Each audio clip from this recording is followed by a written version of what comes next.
recorder with the Indiana University Jacobs School of Music, coming to you from the beautiful, bustling campus of IU Bloomington. Today I'm joined by guitarist Dave Stryker and David N. Baker, professor of jazz studies at Jacobs, Brent Wallarab. Dave, we were fortunate to have you for a number of years here on the jazz faculty. We were sorry to see you go recently, but we're so happy to have you back to join us for Jazz Celebration on May 3rd. How have you been? I've been great. You're right. This was the first year that I retired from Indiana University. I was out there for 11 years. You mentioned David Baker just now, and I remember fondly all the years I knew David, and then he had a big part in asking me to come and teach at IU. I remember going into his office when I came out to give a lesson and kind of audition or whatever you would call it. And we walked into his office and he said, "Well, do you want the job?" And I remember looking up at the wall and there was a picture of David Baker with Wes Montgomery with his arm around him, and I said, "Yeah, I think I should try this." And are you still teaching now? I am. I'm at three universities but I don't have to get on a plane anymore. But it was really a great experience. Such a fantastic program at IU with and faculty, just the best. That's how I met Brent and led to this. But yeah, I teach at Rutgers and I teach at Montclair State, and I just this year started at William Patterson. So. Well, let's dive into the background of your brand new record. Striker with Strings goes to the movies.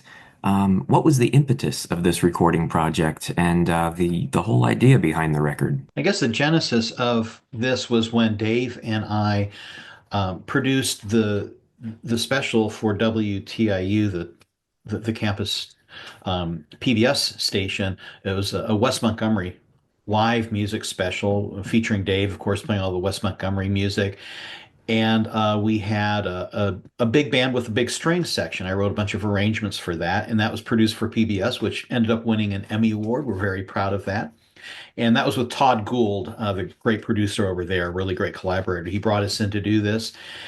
And it went really well. Dave and I really clicked working together. The sound of jazz guitar with strings and a rhythm section really it just sounded great to all of us. And then in the course of getting to know each other, Dave and I found out that we were huge movie buffs. And so, Dave said we've got to do a record together with strings. What should the theme be? And of course, instantly we just almost maybe simultaneously said movie music because that's a real shared passion with Dave and I. So I would say that was the genesis of how this all started. Dave, when and where did you record the album? He recorded it at Primary Sound with Jake Belzer, the engineer. Uh, it was in February and March of 2024, correct, Brent? I believe. Yeah, yeah. Yeah. And but prior to that, Brent and I had pretty much been working on it for a year. We first had to, once we decided we were doing a project and it was going to be movies, we started talking about themes, of our favorite movies, and there's so many. We had to each make a list and then have a master list and then had to knock it down, and that's how we came up with these 11 songs, I believe, or 10. Um, and I would sometimes there was how do we get these gorgeous movie themes and be able to incorporate a jazz quartet with guitar into that and make it like a jazz record where we can improvise on these themes. So I did some very rough demos on things and I would send them to Brent, and he just took those and just did this gorgeous arrangements from my little ideas. And so it was back and forth like that, and about a year we worked on it, and then when we got to the studio, we're all set up and prepared, and it was just amazing to have it was a 30-piece studio orchestra. And Dave, of course, you're the star of the album. Who are some of the supporting cast members, so to speak? Well, we had the drummer in my group, McClenty Hunter from New York, came in. We had Xavier Davis, who lives up at he teaches up at Michigan State, I believe. But I knew him from New York. He played on one of my records. He played piano. And then Jeremy Allen, of course, we all know from Indiana University. And We had Greg Ward on alto and Mark Buselli on trumpet. Sarah Caswell came in from New York. Of course, you all know her from she's from Bloomington, and so that was fantastic having her. Rich Dole and Jim Pugh and Brent would probably have the names off the top of his head better, but we it was very interesting the way Brent did it because originally we thought because the Wes Montgomery thing was a big band and an orchestra and guitar in front. We even had Bobby Floyd, a little organ trio in there in the middle too. Um, but when Brent started doing this, he didn't really want to do the big band thing. He heard more of a low brass kind of Mancini-ish thing. Would you agree, Brent? Something like that. And so it was a trombone section. So he told me, I'm thinking of doing trombone section and strings, and I was like, wow, really? And it came out great. There's of course there's some songs have the trumpets and the saxophone, but it was really kind of featured that low brass. Dave mentioned a moment ago of sort of brainstorming and fleshing out the styles and arrangements of the tunes that you chose. What was that process like? As Dave said, we both had our master lists of movie music, and a lot of tunes wound up being on both of our lists. Um, Dave and I are, basically the same generation, and so I think we both developed our love for movies, especially when we were little kids in the 1970s, when movie theaters were everywhere, and Hollywood was producing hundreds and hundreds of movies every year, and most of them have really good scores. And so I think that was the era that Dave and I really started becoming fans of movies when we were kids. And so there is a good amount of classic film music from the 70s on both of our lists. And so those were no-brainers. Those were very easy because we kind of loved a lot of the same music. But we just kind of, talk about it and throw some things around. And both of our wives had an influence in this. Dave's wife was a huge fan of Cinema Paradiso, of course, the great score by Ennio Morricone. The love theme from that, it was a favorite of hers, and so that was easy to put in there. And my wife loves Say Anything, 1989, that iconic movie with John Cusack, holding the boom box above his head, playing Peter Gabriel's In Your Eyes, and so those went on there, and they were kind of perfect additions to a lot of the songs that Dave and I picked. But it was pretty easy for Dave and I to settle on the final set of tunes just because we're just kind of in lockstep with a lot of our musical taste really jibes together, but also a lot of the types of movies we really liked are very similar. So it really wasn't a too long and arduous of a process picking the tunes. Well, I think, we did end up picking some themes that really kind of meant a lot to me, and I think Brent as well, because these movies were so incredible.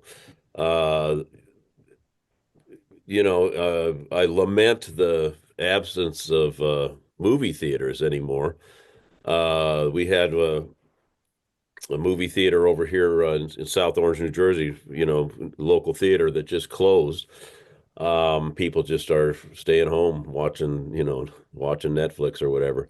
But Brent and I grew up when it was really just part of our lives. I mean, that was going to movies was something we just really loved. And some of those movies, for instance, Deer Hunter, with that's amazing score, Stanley Myers, Cavatina. Uh, what an incredible movie, right? And Taxi Driver, Scorsese with uh, um, Yeah, no, some of these were just like just had a just loved these movies so much, so it was an honor to do it. Cinema Paradiso, another great movie. Um, James Bond had to include a James Bond, right? And we picked a good one. You Only Live Twice. Um, and Duke Ellington's Anatomy of a Murder. Actually went back and rewatched that incredible movie, and Duke Ellington did the score on that, so we that was a no-brainer. We had to do, and Billy Strayhorn had a lot to do with that score. I've come to find out. And Let's see. Oh yeah, of course. It was like we a lot of these are more on the ballad side, so. Brent had that great idea to we were kind of searching for something a little bit more modern that we might be able to do something with, and he came up with that when he said that Peter Gabriel tune. That was like absolutely, that's such a great tune. And I loved what we did with that. And then Shaft,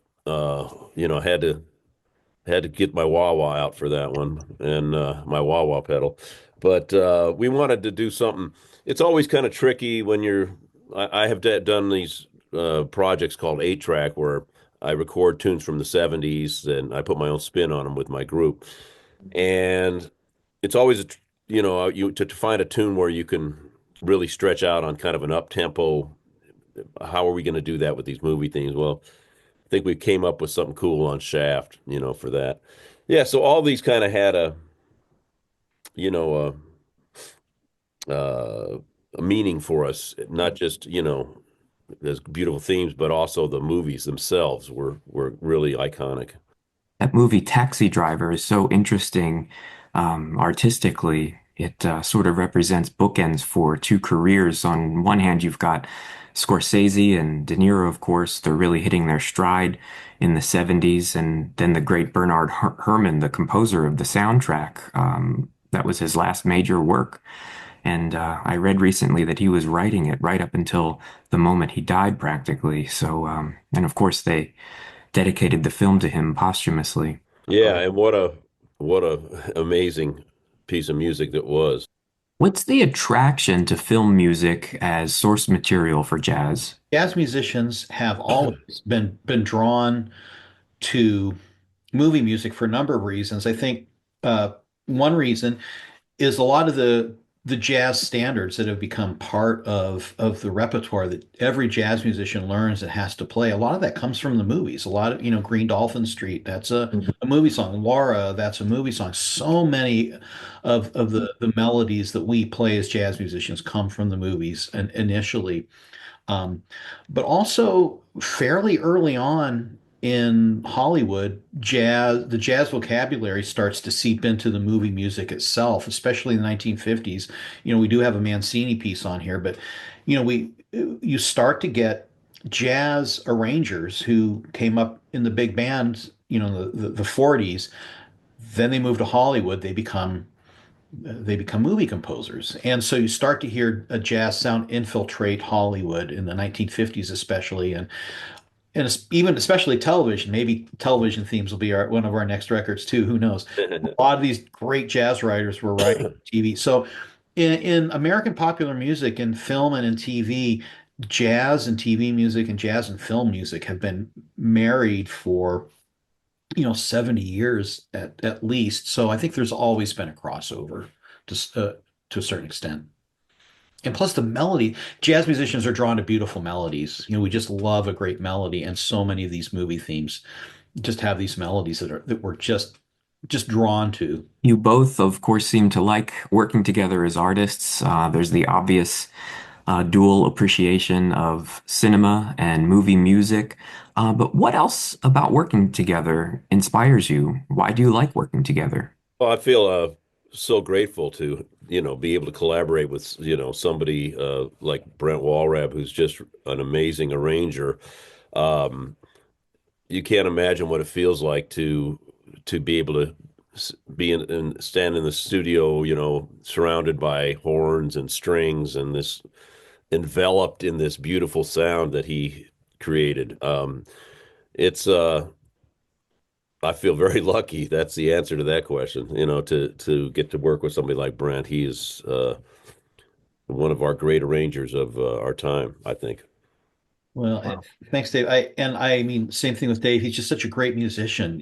When um, just such a highly seasoned professional artist where the music is just there. He's going to deliver and he's going to play what's right to the arrangement and he's going to, the way he works with the rhythm section. Plus, it's something we talk to our students about. It's like, yeah, you can just be one of the great players, one of the great musicians, but are you great to work with? You know, and that's another thing that has been great. Dave's just been great to work with. I mean, his reputation as a professional speaks for itself. Everybody knows what a great artist he is. But, just being able to communicate, um, the mutual respect, just we speak directly with each other. I think it's also just a really great, personality match, just a pleasure to work with as a human being. And that's something that Dave and I did with the entire orchestra, from the rhythm section to the strings to the horns. We pick people who are not only at the top of their games as musicians, but they're good, easy people to work with at the same time. That's what you want. You want to go into the studio, have the music be great, which it was, but you also want to have everybody there who's got the great attitude, who has the great work ethic, who we're all there together. And it was a pleasure from the beginning to end. The engineers, the producers, everybody, getting the right mix of people is key. And I think we really nailed it when it comes to that. I was watching some of the really wonderful footage of the recording sessions, Dave, on your YouTube channel, and it looks as if the entire orchestra is together in the studio at one time.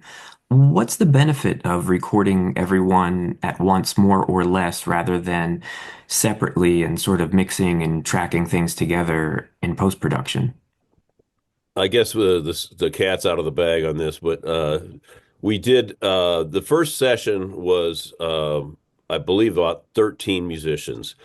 Um, and that was the trombones, the horns and saxophones, the rhythm section, and Sarah Caswell. And we were Brent had it was so prepared, he had mapped out the string parts on MIDI.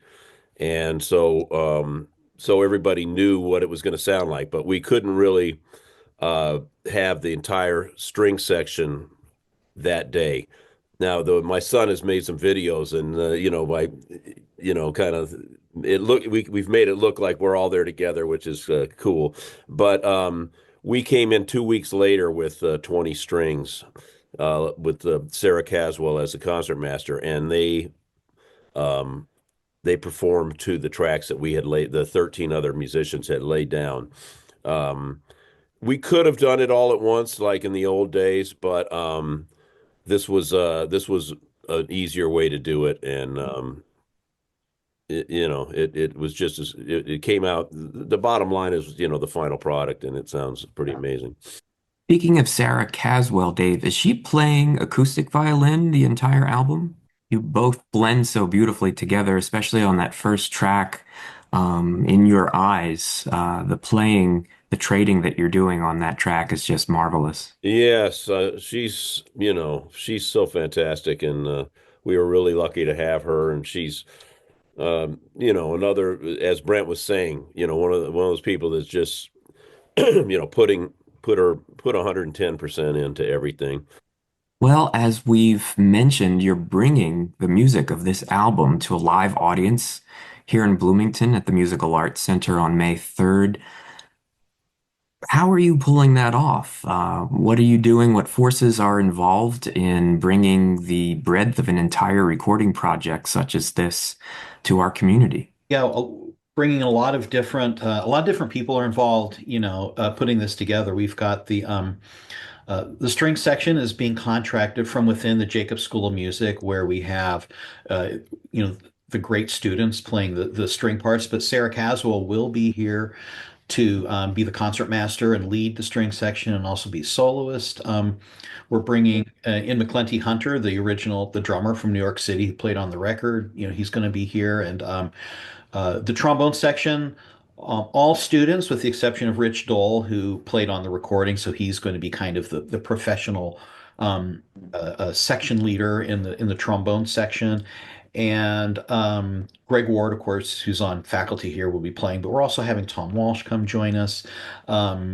And Sam Butler, who's a fairly recent graduate jazz trumpet player, who is just emerging onto the national jazz scene as a really serious voice, and so he's going to be playing. So we're bringing these folks in, but then we also have to recognize the audio crew led by Jake Belzer, who teaches, of course, at Jacob School of Music, who also recorded our project. Just the monumental effort of how do you mic all of these instruments and how do you mix it in the house and get it sounding good. And then just the Mac crew, the Musical Arts Center, the